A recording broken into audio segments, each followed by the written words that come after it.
मी मुंबई महापालिकेचे महापौर नीतूताई रितू तावडे, उपमहापौर संजय घाडी, गणेश खणकर यांना धन्यवाद देतोय. आज त्यांनी ही विशेष बैठक घेतली.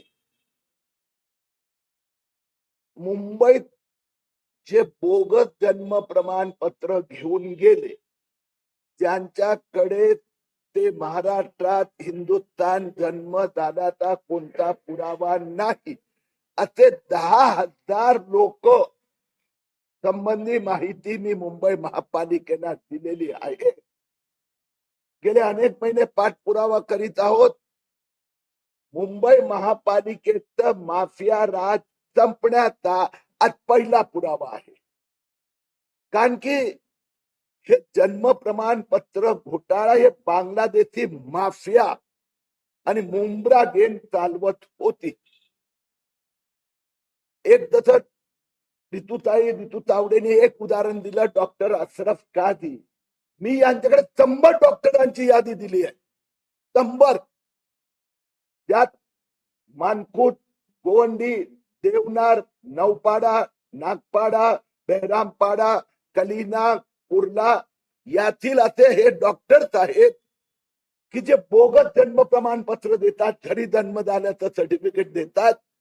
महापौर महोदय, उपमहापौरांनी आज आम्हाला आश्वस्त केलं आहे या सगळ्यांची एका महिन्यात चौकशी होणार. दुसरी गोष्ट, गेल्या काही महिन्यात महापालिकेचे मी 4 एरिया कव्हर केले. 4: कुर्ला, मानकुट पूर्व, मानकुट पश्चिम आणि मुलुंड.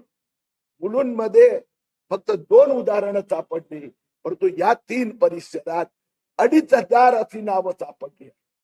म्हणून हा आता बांगलादेशी आहे की रोहिंग्या आहे ते आम्ही नंतर बघू. यांचा जन्म भारतात झाला आहे, आता एक पण कागदपत्र नाही आहे, तर त्याची पुढची तपास एटीएस करते. आज मुंबई महापालिका महापौरांपासून ही मोहीमची सुरुवात झाली आहे. सोमवारी मी छत्रपती संभाजीनगर महापालिका आणि दुपारी नाशिक महापालिकेत जाणार आहेत. नंतर अकोला आणि अमरावती पुढच्या आठवड्यात. सगळ्या महापालिकात जिथे महायुतीचे महापौर निवडून आले आहेत त्या सगळ्या असाच मीटिंग एका महिन्याचा आज पूर्ण होणार. बांगलादेशी अपात्र लोकांना महाराष्ट्रात राहायला मिळणार नाही.